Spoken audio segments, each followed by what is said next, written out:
So I don't know if I can go on and then edit this or not for sure, because I got a little straight. Sometimes I get interrupted and I haven't quite figured that out yet. But I'll go through and finish this all and I'll see if it needs an edit. And then, it's a growing process with me. I have to admit, I really, really enjoy doing the genealogy and the research and everything. But, computers are just a tool to me, and I don't have all the tools in my bag to do all of this about the video. I'm proud I'm doing it. I'm happy I'm able to accomplish it, but at the same time, it is a little bit frustrated.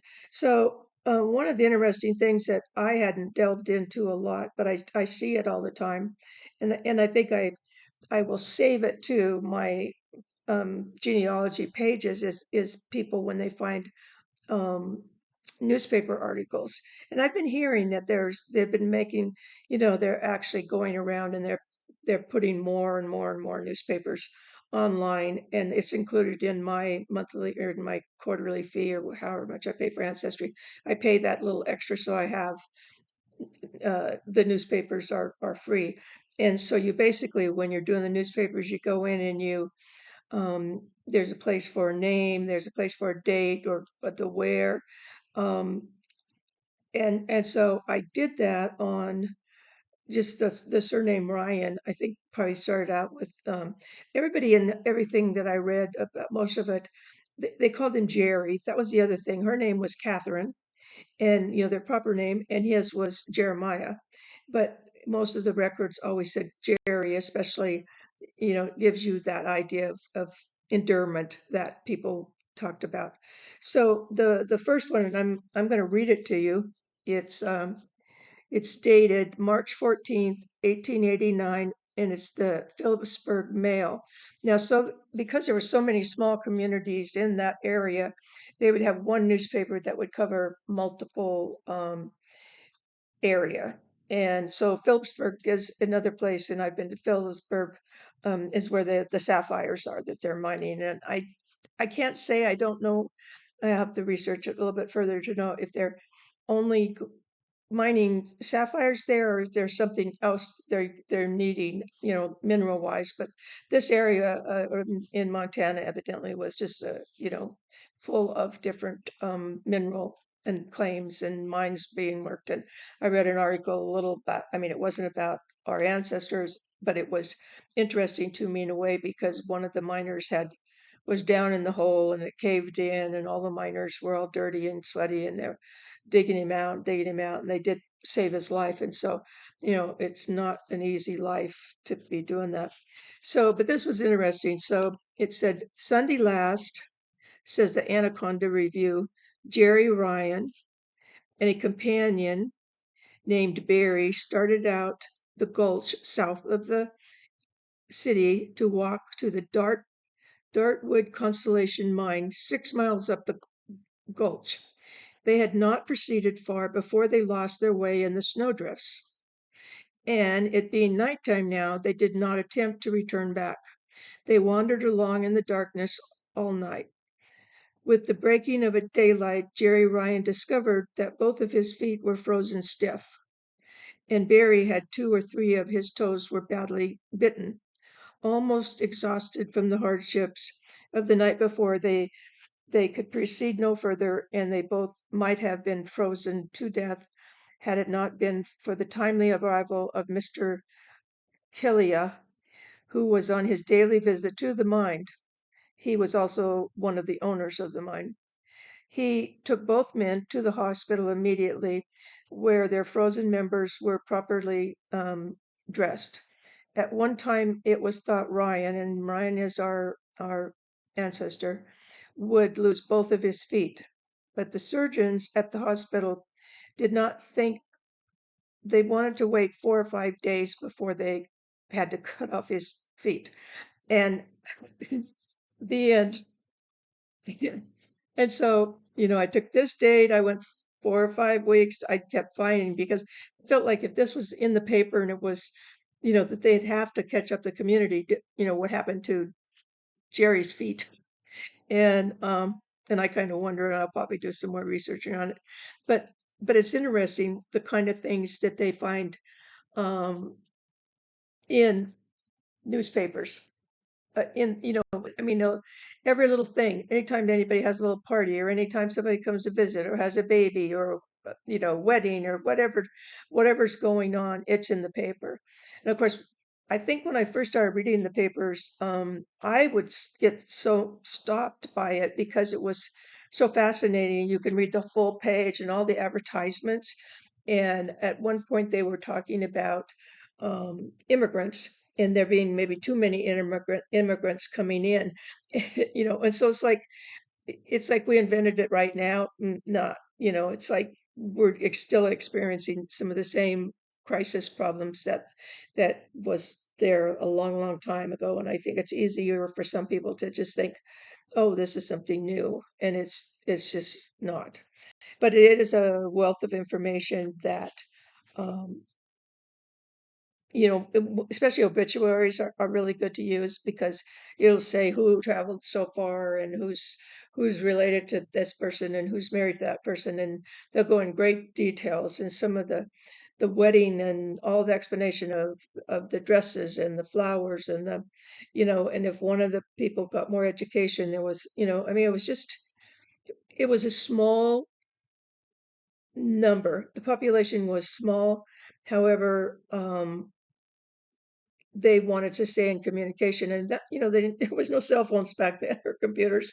And so, other than maybe the old blanket and the um, fires and the smoke signals, that's what I was thinking of. It wasn't quite that bad, but so this was probably the way. And I be interesting, maybe check and see, did this newspaper have certain writers that went out and gathered this up, or how they. And there's a lot online you could, and I've realized that for me, there's certain dates I really wanted, not necessarily this ancestry even, but to be able to go through and read a week or two, and see what's going on in some of the areas would be really fascinating. So I'm sorry to see, I don't know for sure what happened to Jerry's feet, but if I find out, I will definitely pass the one on to you.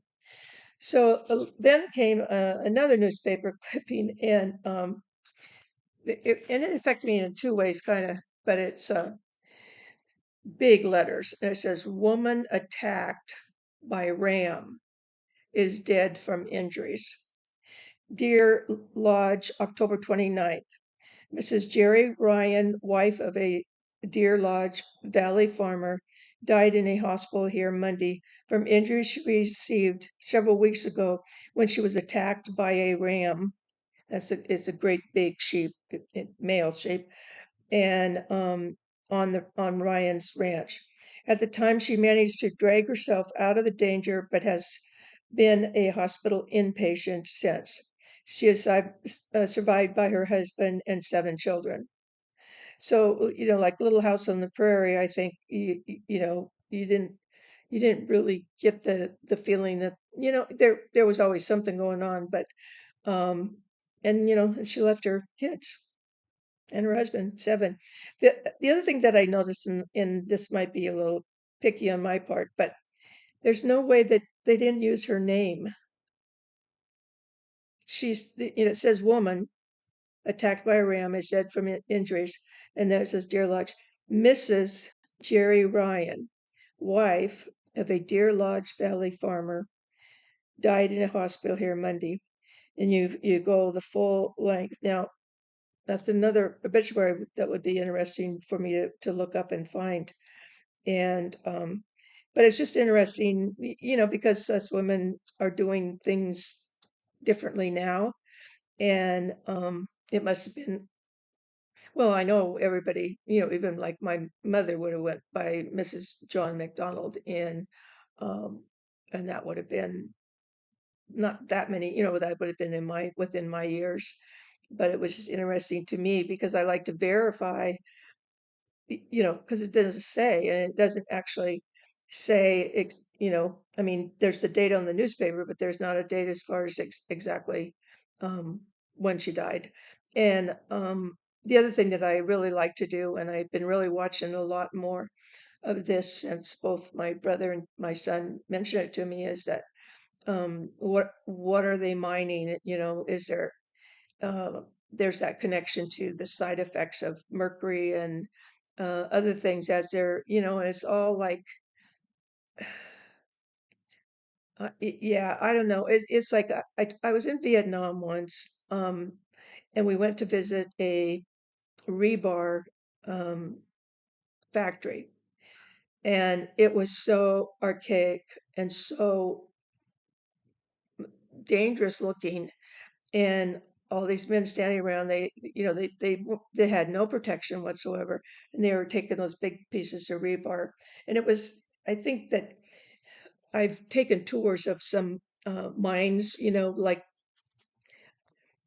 to look at, coal mines and some of the other ones that they're, it's just not a safe environment. So I'm kind of ticking a little line off, when I run into these uh, mines and their names and what they're mining. And so I feel like I can put it together and see. The one thing I did notice that was not showing up on, a lot of them. It seems like when I do genealogy, either people make it to a certain level of time, age, and then they go further. But then there's all the ones that die early and they don't make it, so but it was interesting because to me, when reading chart notes, the way I did on my job, um, there was much more cardiac, um, much more heart type things. But the people who were older, where you wear out your parts. Now that could have been came from some of the complications of working in breathing mercury in and not being aware that you shouldn't be, without oxygen and there's just the safety part of it. It's just, and I think a lot of that period of time there were like robber barons is I one of the terms I remember in doing the Western movement, where these guys on bankers, like on the East Coast, were financing whatever, like a mine, and they just didn't have the awareness of what it might be doing to their employees. And I think that I say that, but at the same time, I know that there's still people that have black lung, which is from coal mining, and that shows right up on the Medicare form. When you go to the doctor, you have to tell them, do you have black lung? The first time it was like, I didn't, I mean, we don't have that mining. Of course, I see that the situation is like really dire when they get into all the mills out there. And on the other side of the mountains, it seemed like those people were dying more of strokes than they were of actually heart failure. But I don't know that, it'd be probably impossible to get, the death certificate says a sum what the person died of, but to actually get the chart notes would be really interesting to read. So anyway, I I hope this went well. And if you have any questions, you know, there's a little comment area. You can send me that right through the YouTube. And I have a friend who always, lets me know what she thinks, and it's just nice. It's nice. Yeah, I've been isolated for 3 years, and so communication would be nice if. And I'm starting now more and more to send out through ancestry.com in the message field, you know, letting people know what I'm doing. And so that they can email me, or I could just give them, the YouTube video place, and they can go in and watch them. And I've made 11 now, and this will be 12. And um, I try to name them so you can kind of, they have the number on them, and then they have the surname. So if you're more interested in all nuts, you can see all nuts. If you're more interested, like in this is Ryan. And so I'm going to keep going on this and keeping having fun. I hope you are too. Bye.